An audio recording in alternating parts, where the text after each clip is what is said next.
here at the Krishna Temple Zurich. Is someone here for the first time? Welcome. What are your names? My name is Alex. Alex. Welcome, Alex. Eric. Eric. Welcome, Eric. Your name? Money. Money. Welcome, Money. I also saw someone in the back, I think, for the first time.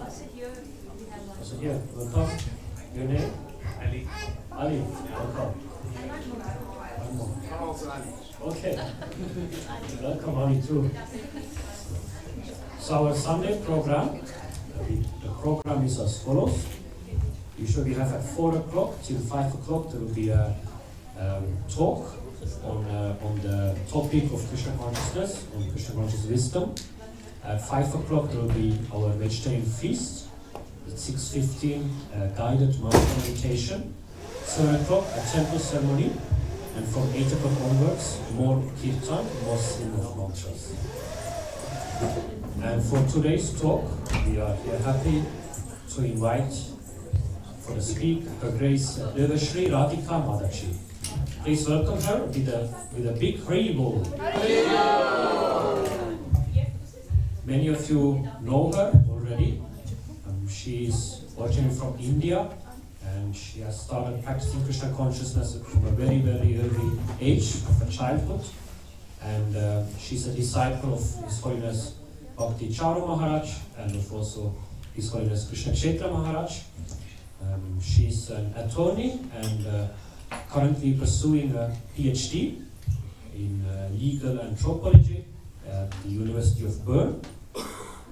And she's part of our Zurich community, I think since 2020, when she moved here to Zurich, and from that day on she's serving here in this temple at different capacities, especially she's member of our deity worship board, so everything connected to worship of the deities she's the part of, and also many other services, giving seminars, etc.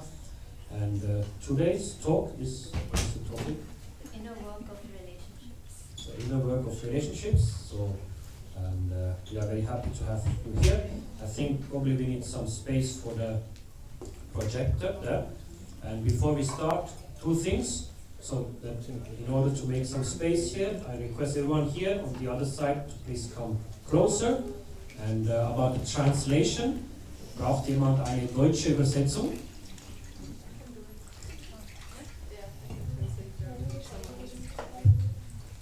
Sonst jemand eine deutsche Übersetzung? One lady there, but Jenny said she will translate. Oh. Then I wish you a happy Sunday. Hare Krishna.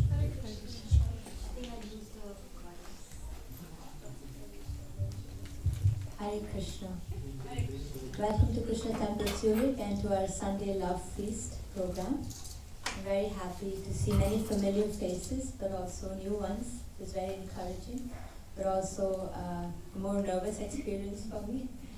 So, today we will be speaking about the inner work of relationships. And generally in our Sunday programs we start with some bhajan, glorification and some singing.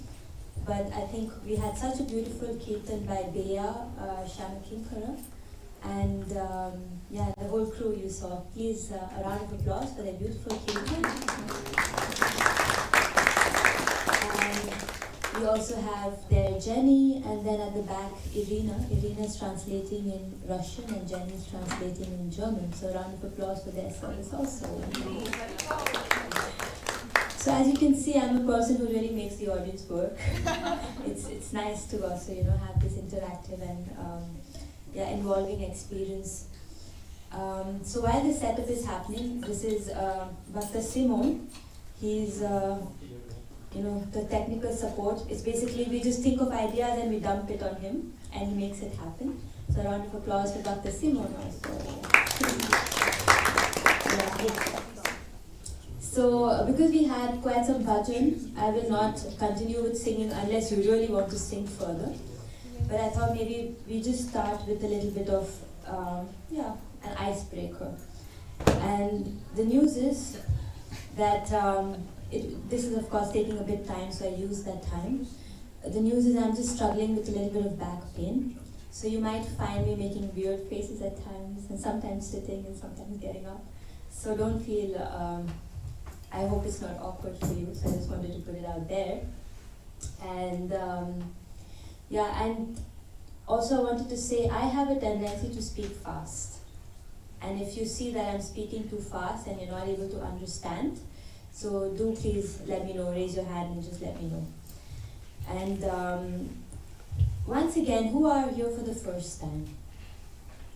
Wow, okay, there's quite a few. 1, 2, 3, 4, 5, 6. 6, right? My math is bad, but I think it's 6. So, and how come you got to know about Krishna Temple, Suri? Anyone wants to? Ali, how did you, both the Alis, how did you get to know about Krishna Temple? About our program? A friend of his. Oh, a friend. Okay, nice. And how about you here, Eric? Yeah. Yes. I came with Alex. Oh, okay. So see, that's the thing, relationships, right? That's what we're going to talk about, the inner work of relationships. And just to give you a bit of an insight, so actually a round of applause for our newcomers also. A very hearty welcome. May you come again and again and again. So, and I can only tell you it's a beautiful community to be a part of. And so yeah, today we're going to speak about the inner work of relationships. And I must tell you, I'm not a relationship expert or anything, but I'm just a person who's been very touched by, going deeper into relationships. I'm a person, a very ordinary person with a very ordinary life, but had an extraordinary transformation. So I'm very excited to share with you the inner work of relationships. And how long will we take, Simon, for this? A few minutes. Okay. So while I'm at it, I just wanted to also, while I was getting ready to be here, I was just thinking with this sciatic pain that I have. It's the first time in my life I had it, and the first time I had to take painkillers, and I was thinking, what can I really learn from this? And then of course I was also thinking of our assembly today and our discussion, and I thought, I had some weak spots which I used to often have pain, like my back and my foot somewhere, and that's exactly the pain which is exaggerated now. And sometimes in relationships and also in our inner work, we do know our weak spots, and we keep it really till the end, till it really becomes a sciatic pain. So that's something we will really, think about.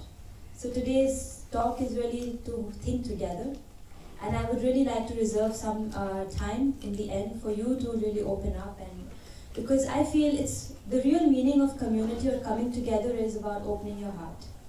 It doesn't mean that you tell me your entire history of failed relationships or something, but you share something that you get, you carry on as a lesson, in your life, which changed you, which touched you. So that's quite nice if we can share with each other, because it's like a joint learning experience. And before I begin, I also, in our tradition, we believe that, it's a tradition of gratitude. So we believe that you can't really go on to do anything without really seeking blessings. So that's why you see we have the Guru Parampara or Srila Prabhupada, and we believe that life begins with gratitude. So I'm very grateful to each of you, and I pray for your blessings so that I am able to share whatever I intend to share. And I have a lot of my seniors here. This is Akan Kaliprabhu. He's a disciple of Srila Prabhupada right here. And then I have other seniors here. We have Uttama Shloka Prabhu, Adipurusha Prabhu. So I'm very grateful, and I especially also seek the blessing of all my seniors assembled here, so that I may be able to share with you what is meant to be. So before we begin, and now as the setup is still happening, we could take this chance to just offer prayers. It's called Mangla Charana. Mangla means auspicious, and Ucharana means to recite. So you are reciting auspicious prayers. And do not feel intimidated if you are here, new, and if you don't know the prayers. But you can still close your eyes and really absorb the sound vibration, because it's very, very potent.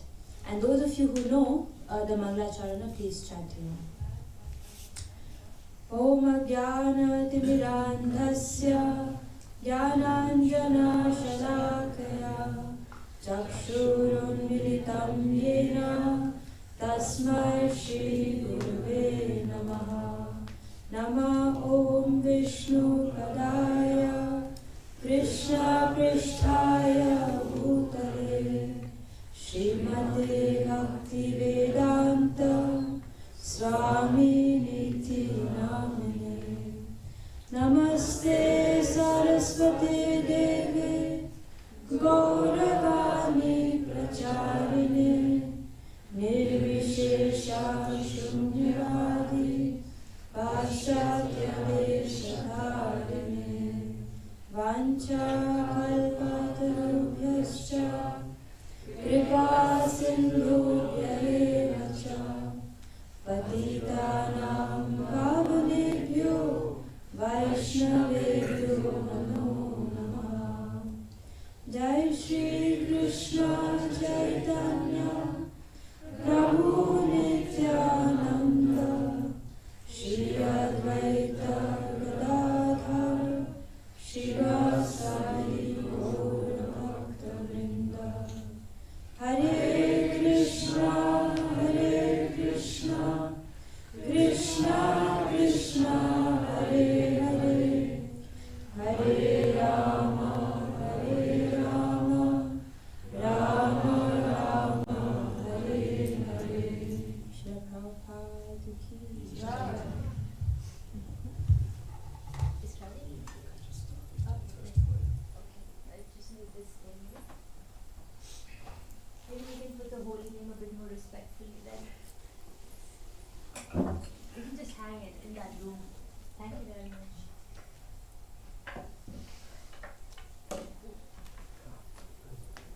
It would be nice to not hold my computer all the time.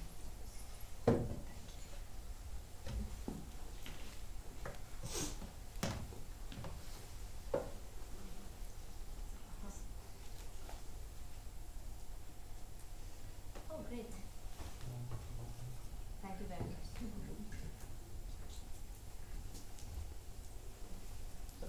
So finally we have the setup. We are almost 15 or 12 minutes into the time, but never mind. Yeah, so today we would be discussing about the inner work of relationships. And before we really proceed further, I'm a lawyer, so I always like disclaimers. So I just wanted to say, like I mentioned already, not an expert or not like, a teacher on the subject matter of psychology and relationships. But I'm just a person who's on a path of sharing. I'm on a journey, and as a traveler, I'm just sharing experiences which I hope will also resonate with you.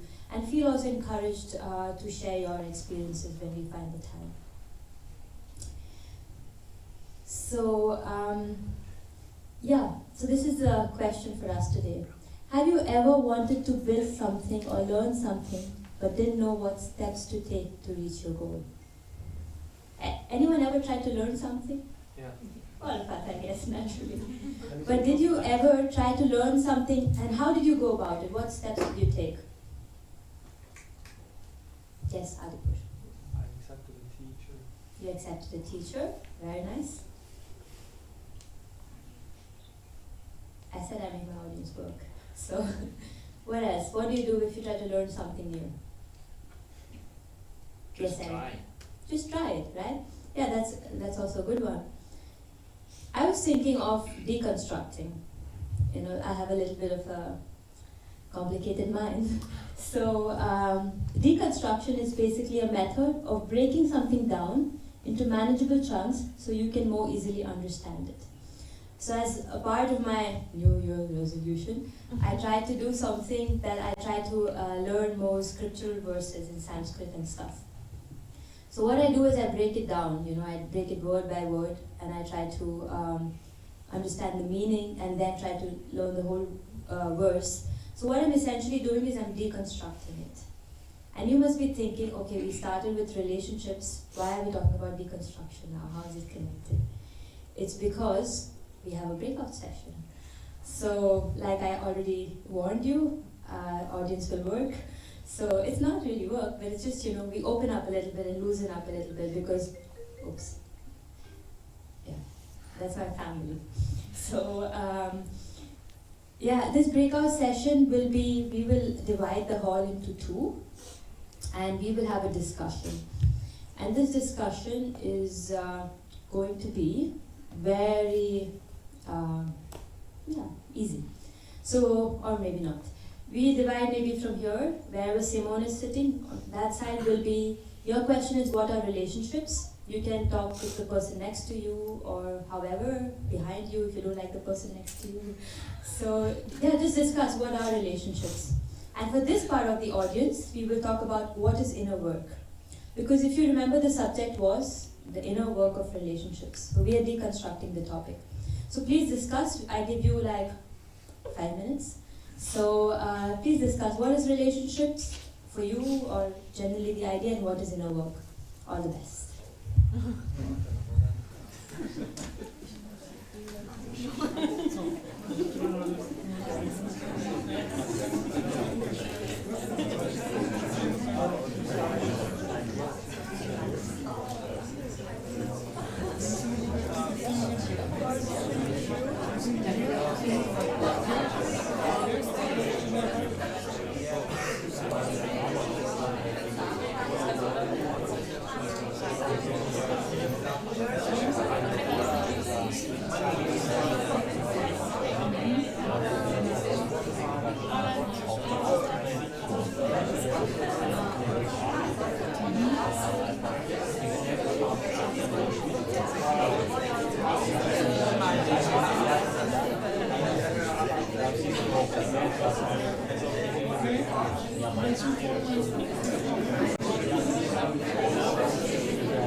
have such good conversations. It's very encouraging.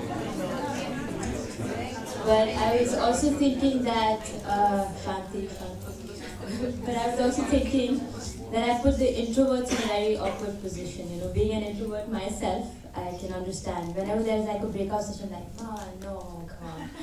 But it's, I could spot the introverts in the crowd. So sorry, my apologies. But it's nice, you know, to just warm up and open up a little bit, because this topic is a lot about reflection, about introspection. So maybe let's hear a few, this side. You had what is inner work. Would anyone like to share? Or what you came up with through your discussions? What is inner work? Don't be shy. So we had this Your discussion. good name, please? Arthur. Arthur. Arthur. Arthur, yes. Oh yes, sorry. So, So I had some kind of questions or doubts, you know, where's the demarcation line between the inner walk and outer walk, right? Because, like me speaking to you right now, right? I can include it in my inner walk, right? I can see the situation as a stepstone to my inner walk. So how can I differentiate between inner walk and outer walk? That's my Yeah, doubt. you're asking the right questions, that's what I can say. We'll get there. Anybody else would like to share something about inner work? Nina, you look like you want to share. She's a good friend of mine, so I take advantage. Okay, I'll make an exception for you. No, we said inner work is something like detecting your own thinking patterns that lead to certain emotions, that lead to certain behavior maybe. Probably causes suffering at some point, which is a big motivation to change and look at patterns and maybe do some inner work and change something. Did I forget something? Declutter, you said as well, yeah. Nice. Getting rid of stuff that isn't of use for us. Wonderful. Anyone else would like to share something about inner work? We take the last one. Yes, maybe I will add something to this, because we were talking about patterns which came maybe up in the childhood, from which we are not conscious, and they lead us to certain behaviors which we cannot control then. And to uncover these and to heal these can be an help to then Zugriff, that you can have access, thank you, then to your paramatma, to your higher self.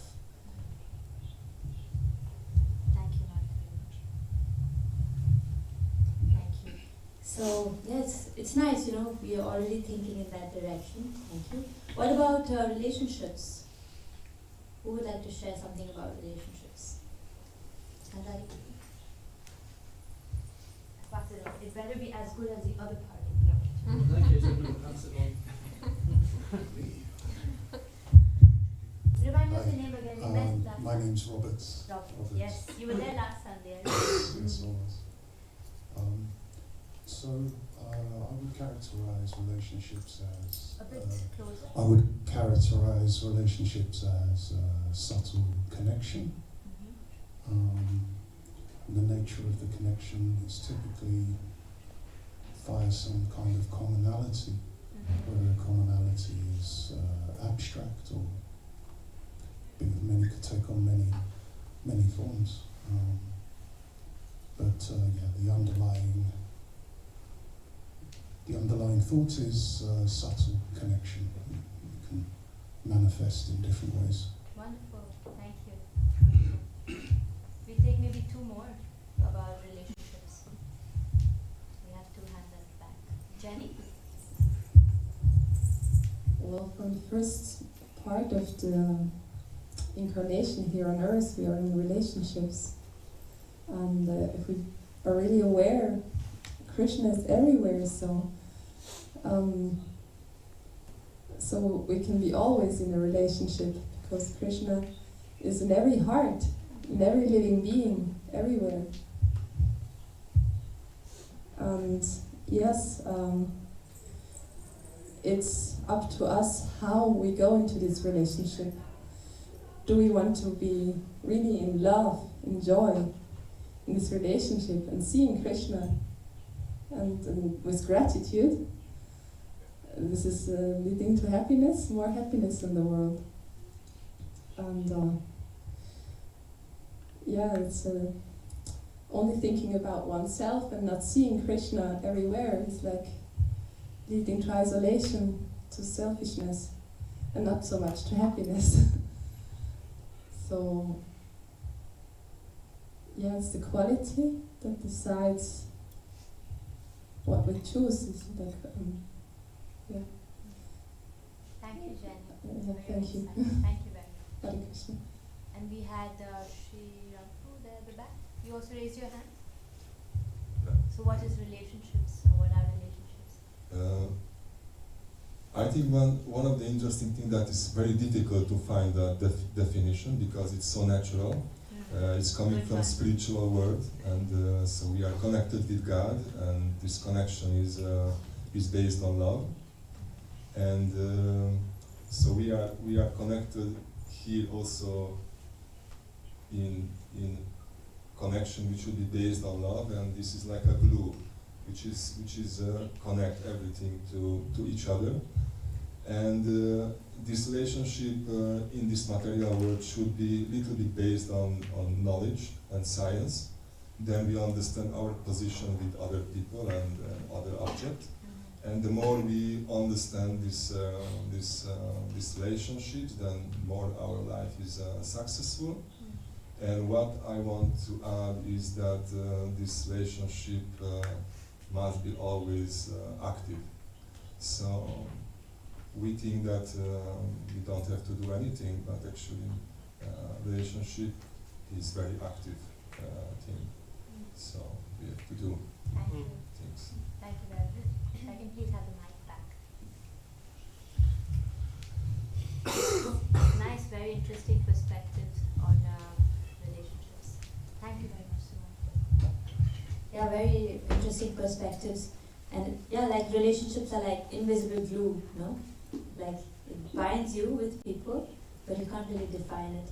I remember I was listening to Keshava Swami, and he was saying that once he was out on the street asking people, he was distributing books, asking people, what is love? There were people who said they are in love, but they couldn't define love. And sometimes relationships are also like that. You are in a relationship, but you can't really always define it. And also I found, for example, relationships are a lot of work, no? Ask a mother who's in a relationship with a child. Relationships are work. So let's look at what we had here. So inner work. So it's very interesting actually. The inner work is essentially the work you do to become more of who you already are. So it's about reaching out to your authentic self. That's how we can perceive inner work.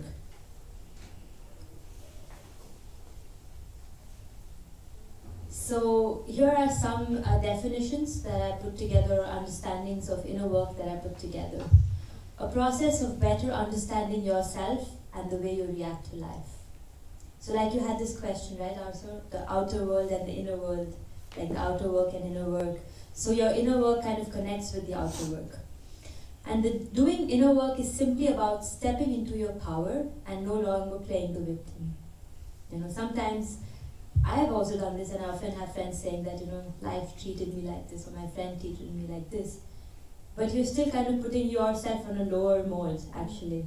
But it's about really claiming the power, you know, about your life, about making a change internally, which will affect external circumstances. And this is a long discussion, you know.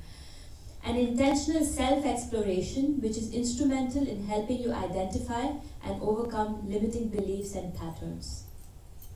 I had a friend who, you know, I told her, maybe you should try this. She said, I just cannot do it. You know, and I was like, yeah, but just try. I just can't do it. And she tried and she could do it. And sometimes it's our beliefs that limit us. And that inner work helps us to overcome those limitations. If you are thriving outwardly and feeling at peace with life, your inner world is probably in alignment with all there is. So contentment is a very good signature of good inner work. On the other hand, if you are finding yourself in less than desirable circumstances, it could also be an indictment of your inner feelings, thoughts, and beliefs. May not always be the case, but could very much also be the case. Right? So this is some thoughts on inner work. And relationships. So of course we have different kinds of relationships with friends, with family, romantic relationships, people we just met. You are all in a relationship with each other right now. Just by the fact that we are all sitting together in a hall. You can be in relationship even with strangers. So this is how I thought relationship could be defined. Our desire to feel more connected to the real VIPs in our life. That is the people we care about, the people we share DNA with, for example, family, and or people we spend a lot of time with. And sometimes as soon as I say the word relationship, these are the people who come into your mind, right? Your family, people you care about, or people your work or something, people you share time with. But let's address the elephant in the room. Why is there a need to work on relationships? Okay, I understand relationships are there, but how are they connected? That's precisely this situation. Let's talk about it. Why do we need to talk about relationships? Because sometimes when we are in relationships, and all of us are in relationship with ourselves and with others, there are a lot of patterns that we don't recognize. Which is and I'm saying this because I observe this in myself. So it may or may not fully resonate with you, but I'm sure some things will resonate with you. There's avoidance, there's awkwardness, denial, diversion, silence, and then there is trunk. What's trunk? The unknown. There are some parts of us we don't know, and that's also a part of the elephant. And that's why there is a need to work on relationships, because how you execute relationships, how you affect your relationships, and how if your relationships affect you have a lot to do with your inner self also. So these are our goals today, which we will maybe not fully accomplish, but leave with important questions to ask ourselves. Rethinking of relationships with others and our own self. So don't forget, you also are in a relationship with yourself. And today I read a quote that invest in yourself as it would give the best interest for all the finance-minded people. Assessing where we are in our relationships, whether it's with work, with family, romantic relationships, you can always think, where are we in this relationship? Exploring why our relationships are the way they are. And now that's a challenging question, Like some of us, we may be struggling in some relationships. So ask, why is it that we or I got to this point? And it's not going to be an easy task. What effect do our relationships have on us? How is it affecting me, my way of thinking, my way of living? And what effect, the way I am, the way I deal with myself, the perception I have of myself, what effect does it have on the relationship I am having with others? So these are some important questions. And please keep these questions in your mind. And why I'm raising this is because of the law of mirrors. So in psychology and in psychology and other fields, I would say, let's put it that way, there is a law of mirrors. And what is that? The law of mirrors states that whatever you can label in another person, you carry those traits as well. And I had this one, instance where I was, discussing with a friend of mine, and I said that, sometimes I just think that this friend of mine is very dominating. And for me, I was so struck because this friend thought I was also dominating. So we both kind of thought the same thing, And for me, it was that's what it is. Sometimes we have a perception of the other person in a certain way because that's also in us. So that's a good point. Next time you are in a fight with somebody, you are in a relationship, and they say, you're like this, you're like this, you're like this, or you say to them, you're like this, think about it, do I find that in myself? And most often than not, you will find some of it in yourself. So like I told you, it's not going to be an easy session, so it's going to be a lot of questions. And why is it that I chose a topic like this today? And like I said, I just want to leave you with very relevant questions today. Because we got to think. And for me, a lot of transformation in my heart happened just because I thought about these things. And I'm sure, many of you and some of you also my friends, you are very introspective persons. You may be thinking about this a lot, but I really feel to develop a community, we have to authentically think about these things. And when we are in relationship with each other, we really have to think, am I being my authentic self in this relationship? Is there acceptance?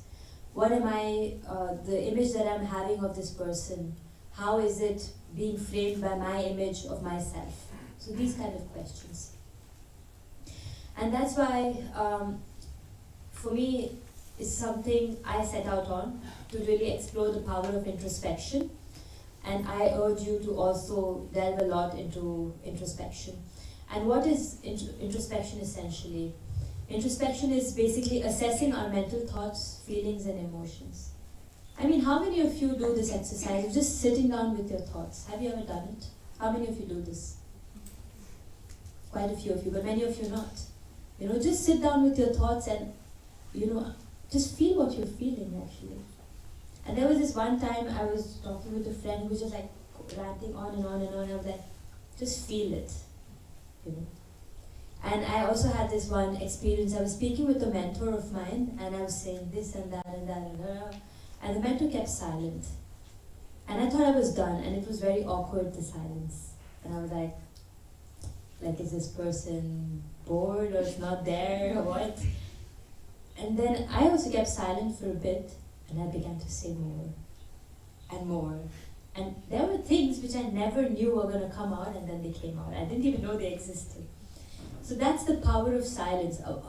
That's the power of being with yourself, being with your thoughts, really feeling. Sometimes we run away so much from feeling, Just sit, and what do? We either on social media or we talk it out with people. Just sit with yourself. You have God inside of you. You have the soul. You are the soul. Just sit with yourself and assess your thoughts, assess your feelings, emotions. And what else is introspection? Objectively understanding our reaction to external situations. So don't be judgmental. If something happened, deconstruct and think about it. Like, why did this happen? Without being judgmental. What was my role in it? It can't be always the other person's fault, just to let you know. Looking inward, that's introspection also. Because sometimes, I have some friends who are so unhappy in a situation, and they always are like, this person, this circumstance. And I do that. It's not like, when I say my friend, it could also be me, myself. But it's so important, instead of really blaming outward, we look inside. What's happening inside that is making me so crude about this situation. And introspection is the art of studying ourselves. And it's a whole topic. We can have a seminar about it. But I just want you to think about introspecting, to take up daily some practice to exist with yourself. But also to tell you, rumination and introspection, they are different. So as you can see, introspection is gaining insight and self-awareness, while rumination is more towards negative emotions. Then introspection requires conscious effort and mindfulness, whereas rumination often occurs unintentionally, So introspection is an intentional effort where you sit down to do this. And then introspection is purposeful and constructive. So you get something to work on, and then you make progress in life, your emotions, with God consciousness. Whereas rumination is repetitive and unproductive. Have you ever had thoughts which just go on loop in your head? That's rumination. Introspection, thoughts, emotions, motivations. Okay, these are the thoughts I'm having. What am I feeling? Okay, what am I supposed to do? What's the motivating factor behind this? Whereas rumination is negative experiences, regrets. I regret the person, repentance, and I feel guilt about, such a strong sense of guilt. And then there is such a strong sense of distress coming out of that. Introspection is enhanced emotional awareness, whereas rumination is just escalation of negative emotions. People hate me, this happened, that happened, everything is horrible in my life. I mean, I've said it so many times, I have a horrible life, which I actually don't. I'm very grateful I have a wonderful life. Introspection, it aids in problem solving, decision making, personal growth and understanding. Whereas rumination, it hinders problem solving, stagnates personal growth and increases distress. That's really how it works. So I just wanted to put it out there. And just to also base, our tradition is whenever we speak on the basis of Shastra.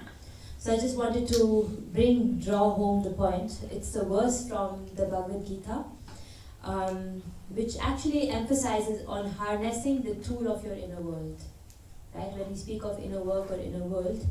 And this is from chapter 6 of the Bhagavad Gita, text 5. Anybody doesn't know what the Bhagavad Gita is? Please raise your hand. Thank you. So the Bhagavad Gita is a text. It's in Sanskrit. Roughly 5,000 years ago, on the battlefield of Kurukshetra in India, Krishna, the Supreme Personality of Godhead, he became the chariot driver of his best friend Arjun, who was a warrior, who was fighting a battle against his whole own family. Imagine what kind of inner work that means.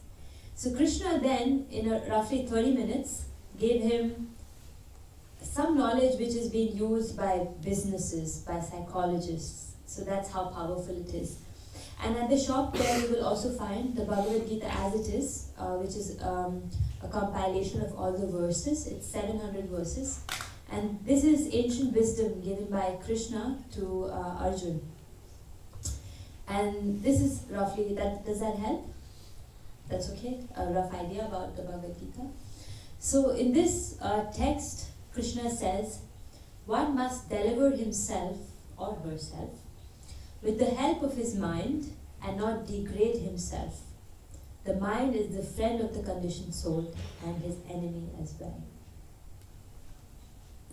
So it's like a sword which can have twin purposes, So it can deliver as well as it can assassinate.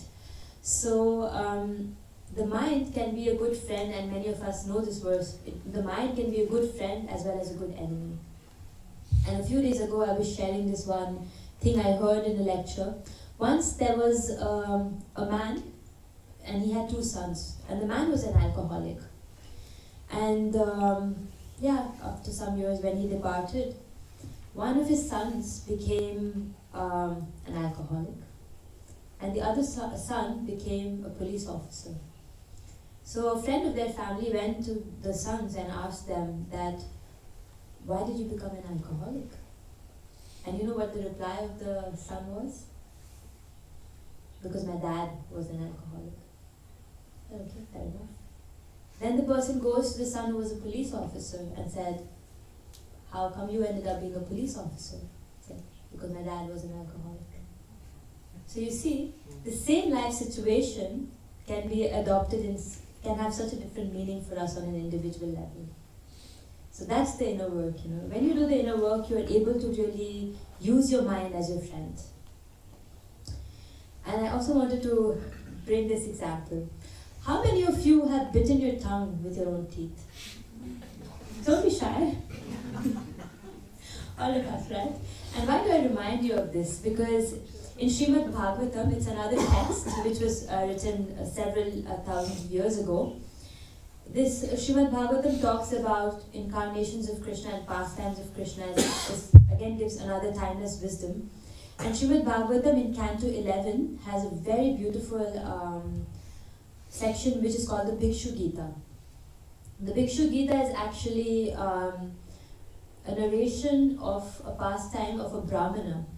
So this person, this Brahmana, or this, he was quite successful in life. He was very intelligent. He endeavored a lot to be very successful in life. And that's pretty much the state of the world, isn't it now? We all want to be successful. and money marks success, possession marks success. So with this person also that was the case. He was really successful, really rich. And in being busy with becoming successful, he neglected people, you know. And His Holiness Radha Maharaj says that sometimes, or most of the times, what we do is we use people and we treasure things, but we use people. But it should be the other way around actually. We should treasure people and use things. But somehow our civilization is in a point where we are so absorbed in using people and treasuring things. So same was the case with this Brahmana. That's what the Bhikshu Gita says. And this Brahmana was super opulent, and and of course everyone was like, his family members were also like, we worship you. Why? Because he was having money and power. But time came when everything gradually was taken away from him. And he came to such a point where he had nothing. No place to stay, no place to sleep, nothing to eat. He really saw like the deep low of his life. And what began to happen? People started giving him back the trouble he gave others. So people started mistreating him because he was of no use anymore. And it also in detail describes that sometimes he would beg and eat, and people would even come to torture him, urinate on his food. That's how much he went through, so much suffering. And I was reading this section, I was thinking, wow, if you talk about my life turned around overnight, this is it. So it happened for this person. His family, everyone betrayed him. But you know what he says? This is a text from the Bhikshu Gita. It's inspired from there. The Brahmana says, then actually that's when he turned to God. He said, this is not what life is about. There has to be more in life. And that's when he turned to being God conscious. And this is what he says. The primary reason for my suffering is the mind. And then he analyzes various other causes of suffering. For example, I am suffering because of disease. I'm suffering because this person behaves so unreasonably. He analyzes various other causes and he shows how all those causes are subordinate to the primary cause of the mind. Please take home at least this one thing. If you are suffering, ask yourself how much of it is caused by my mind. If not all, at least 70% of it is caused by your own mind. It's like self-hurting. I mean, I'm not saying that you don't have reasons for it, of course you do, but it's very nice to be aware of this fact. And it's like, biting your own tongue. So if you bite your own tongue, who will you blame? Who can you blame? Nobody. And sometimes, in relationships when we fail people or people fail us, usually, please remember this, it's like biting my own tongue. Who can I blame? Sometimes you can't even blame yourself or the other person. And this is like a very deep level of humility and genuine authenticity. So this is something I would really hope for you to carry from the Bhikshu Gita. Every time you are in a difficult position, just remember, biting my own tongue, I mean, I tried it and it works well. So another thing, I have this perfectionistic attitude. I had it for a long time, I'm still working on it. But, sometimes it's important for us when we have conflict, etc. It's important for us to ask ourselves, do I always have to be right? And Srimad Bhagavatam gives this example of a king who had a very heavy crown. And what happens to a king with a very heavy crown when he is in the middle of the ocean? What happens? He sinks pretty fast, right? So when we carry this big crown of our image, our personality, our, all these built up things we have about what we stand for, which sometimes is very shallow. That's like the heavy crown on our head, our need to be right. Because also in our scriptures, 3 kinds of conversations are described. Samvada, Jalpa and Vitanda. So, if I'm not mistaken, Jalpa is when you are in a discussion, but you want to be right. That's why you enter the discussion. How many of you have entered discussions where you want to be right? Yes, all of us, I guess. The second is Vitanda. I enter into a discussion with the primary objective, come what may, to prove the other person wrong. I don't want to ask how many of you have done it, but you've all done it. And the last is a more sattvic approach, a more godly approach, which is samvada. You enter into a conversation to reach the absolute truth. And that's the kind of conversations we are meant to have as human beings. So ask yourself, do I have to be right? Always have to be right? And it will help you to really take a humble position when you remember how the king sings faster with a heavier crown. And also to take inspiration, there's an example from Sri Chaitanya Charitamrita. This is Lord Chaitanya, he's also there on the altar. So for our friends who are here for the first time, for example, both the Alis, Lord Chaitanya, he appeared in this world 500 years ago in the land of Bengal. And this morning we were discussing about him, that God came to taste how it is to become a devotee.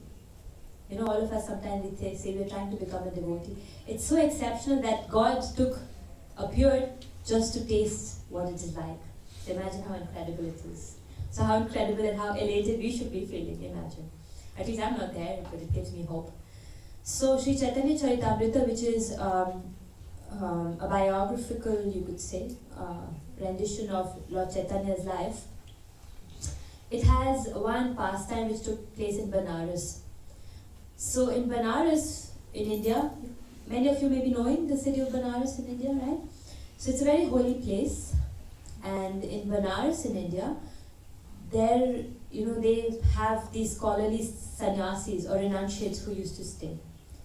And Lord Chaitanya, although he was a renunciate, he was really free-spirited, you know. If there was kirtan, he used to jump and dance and sing. He was happy. But then these really sannyasis thought, like, how can a sannyasi behave? How can a renunciate behave like that? And he's going crazy and he's like acting like he's mad in love, but we have to be like serious and, I don't know, have this heavy face or something, I don't know. But that was their perception. They took him very cheaply. Because they didn't really understand that he understands the love of God. That's what he's experiencing. And that's being judgmental, you know, that's what we do. And that's what these sannyasis did. So when Lord Chaitanya went to Benares, he was invited into an assembly of renunciates. And then he said, okay, I go. And you know, Lord Chaitanya went there and he, very humbly, and just to give you a bit background, he was the most renowned scholar of India before he became a renunciate. So he had, you know, quite a position that way in terms of scholarly attributes. So he went there and he washed his feet, because there is a tradition in India, before you do something you wash your feet, you know, before you enter the house or you have a ceremony. He washed his feet and he sat down at the place, the untouchable place where people wash their feet. And everyone was like, whoa, what is he doing, what is he doing?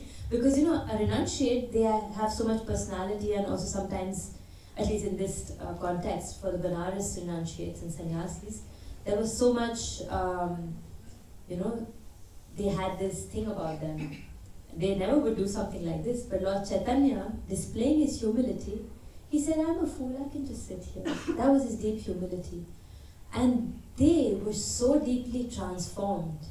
And then they sat there as students, willingly listening and adopting him as a teacher. And that's the power of humility. So also in our relationships, you know, humility is a game changer. And it's something I personally worked on. I had to work a lot on humility. I still have a lot to work on. But you can really see how in relationship, it doesn't mean that, you know, you don't distance yourself from something which is not good for you. But always have a humble attitude. And that's really being God conscious. So I wanted to very quickly introduce you to the 7 steps of relationship building. First is hold space. You know, give each other space. Don't try to fix somebody or don't try to get fixed. Be an empathic listener. Just be there, just listen. And I heard this very amazing thing that when a friend calls me, I ask them, do you want my advice or do you want me to just listen? So that's empathic listening. So just listen. And sometimes that's what we want, right? We just want somebody to listen. We don't want to get fixed. So that's the first step. The second step is acceptance. You know, all of us come with flaws, isn't it? Who's not flawed? Just accept. Be kind, accept. Next is trust. Like, trust is such a big topic. I mean, I recently did this course on management and trust, and by Stephen Covey and Franklin Covey, you know, they're like the gurus in this field in the corporate world, isn't it, Aurora Devi? So trust is such a big topic, but as soon as judgment comes into a relationship, trust is broken. Trust gets shaky, whether or not you show your judgment. So, yeah, don't judge. I know it's easier said than done, but please keep it in mind. 4 is service. So invest in the relationship, and that is through service. I mean, I have friends in my life, you know, they have such a beautiful mood of service, and that naturally brings out a mood of service in my heart for them. So that's also a very important point. Service, investment, forgiveness. That's another, the 5th point. You just have to forgive, you know, yourself and others. And it's a burden. If you don't forgive, it's like carrying a burning charcoal with yourself. And what does a burning charcoal, if you carry it in your hand for long, what does it do? It burns you. So forgiveness is a gift not many can give. But please try to give this gift, because it relieves you of a lot of pain. Then 6th, overcoming the need of perfection. We want to be perfect, and we want everybody to be perfect for us, and we want the world to be perfect, but we are living in an imperfect world. Humankind has 4 defects, right? Who knows the 4 defects? Cheating propensity, imperfect senses. I guess you have to say them all, they're very shy. To be illusion and tendency to commit mistakes, right? So we are not perfect beings, so please overcome the need of perfection. I mean, when I'm saying like this, I'm preaching to myself.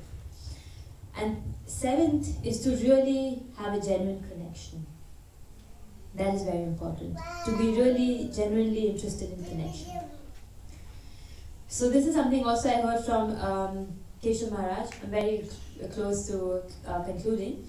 Keshav Maharaj, he was giving this example that, you know, when 2 people are in a fight, they shout, right? Especially the husband and wife is a typical example. But he was saying, do you know why they shout? Because they are in the same room next to each other, but their hearts are far apart. And that's why they need to shout. I found that so amazing.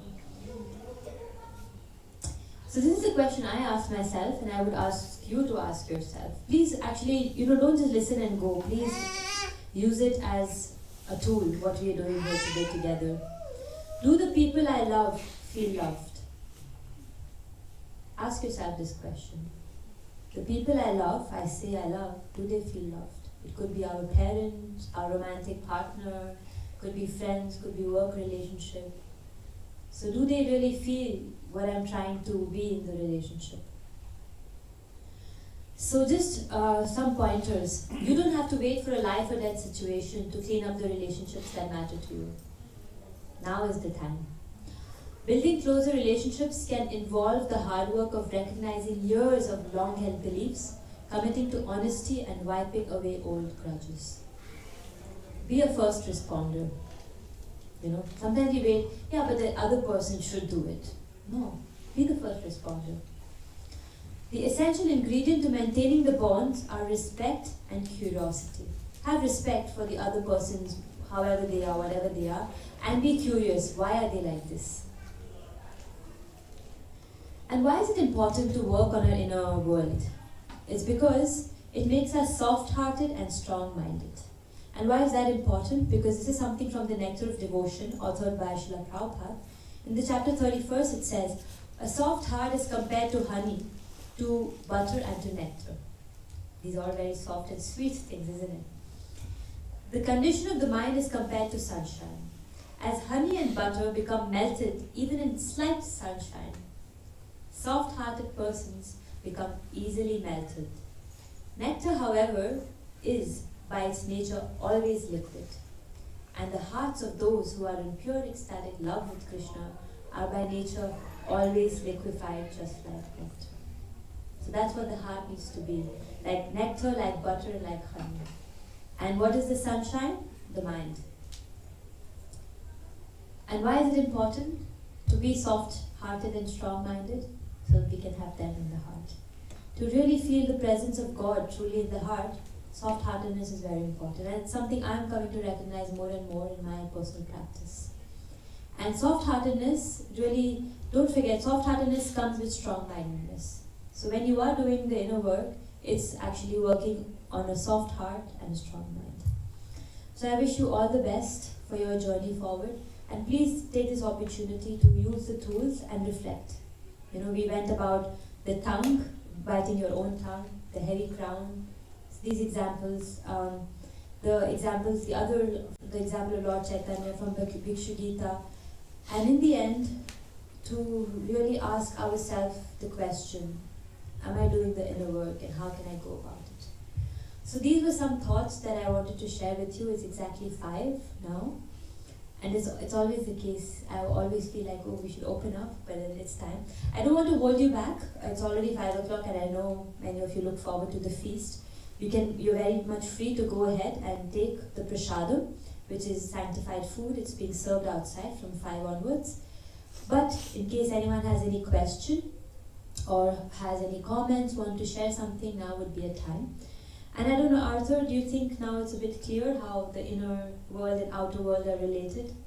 Yeah, it's quite connected. There is a fine line, you know. So yeah, anyone would like to ask a question or share something, it would be very much appreciated. My spiritual teacher said that, you know, if you have no questions, it's a sign of 2 things. You know what? Maybe some of you know. One is that you understood everything, which is great. And the second is that you understood nothing. So it could be one of the 2. I hope it's more of the fact that you understood everything. Very nice. So we have 2 questions and I will pass the mic. And please introduce your name and then the question. So, hello, I'm Alex. And the last thing you told us was the meaningfulest for me, because I have this question since maybe a longer time, but especially for like maybe 1 month.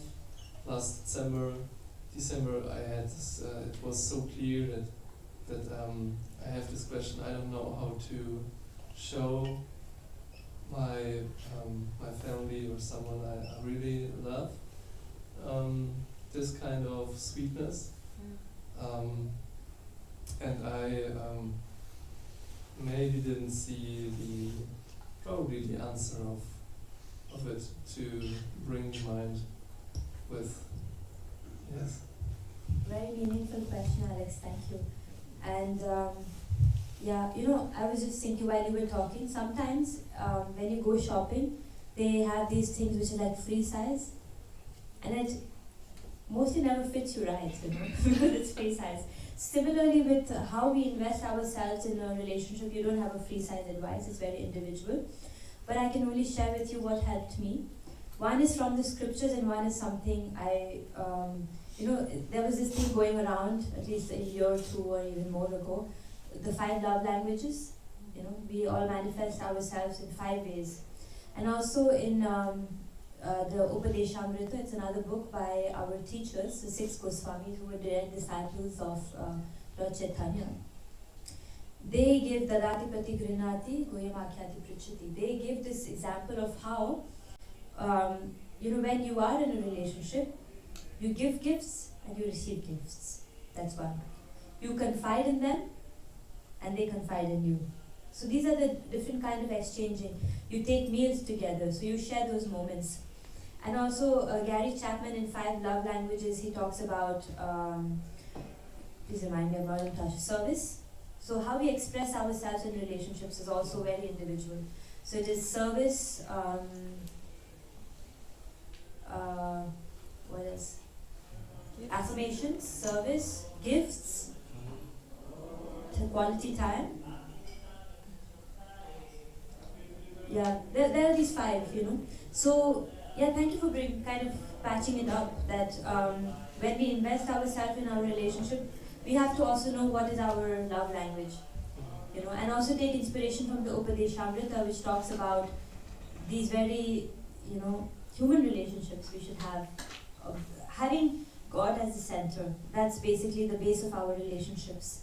So even when we are having relationships with family, friends, if you have a God-centered relationship, it becomes very meaningful.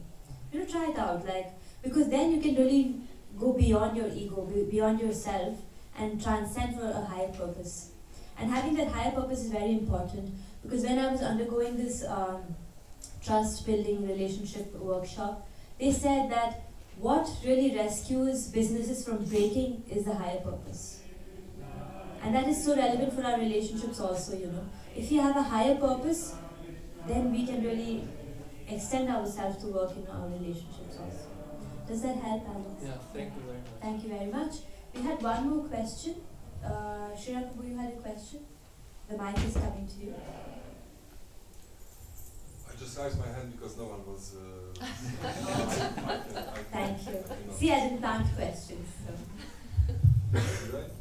If you have a question, genuinely, I would be happy to hear it. It was written that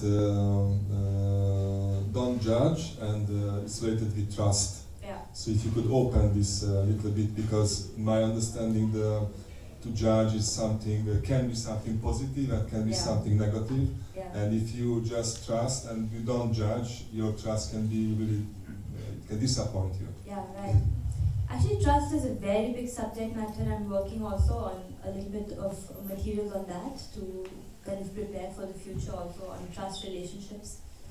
But this is how it works, that when we are judging, we are assuming, and you can manifest your authentic self only in high trust relationships. Why is it that you can take feedback from some, but you can't take the same feedback from others? It's a matter of trust. So when you are able to invest yourself in a relationship, it's because you feel trusted also.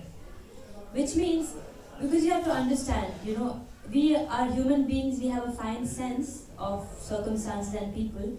It does not mean that I don't have an idea, like for example Nina. It's not like I don't have an idea about her, but I don't judge her according to what I think she is. So there has to be this space, because if suddenly Nina reacts in such a way, I would be like, oh my God, she showed me a totally different face. Why? Because I made a judgment. But if I hold space, it will be different. I was like, okay, this part of her I didn't see. So there's more to her. So that's the thing. When we judge, we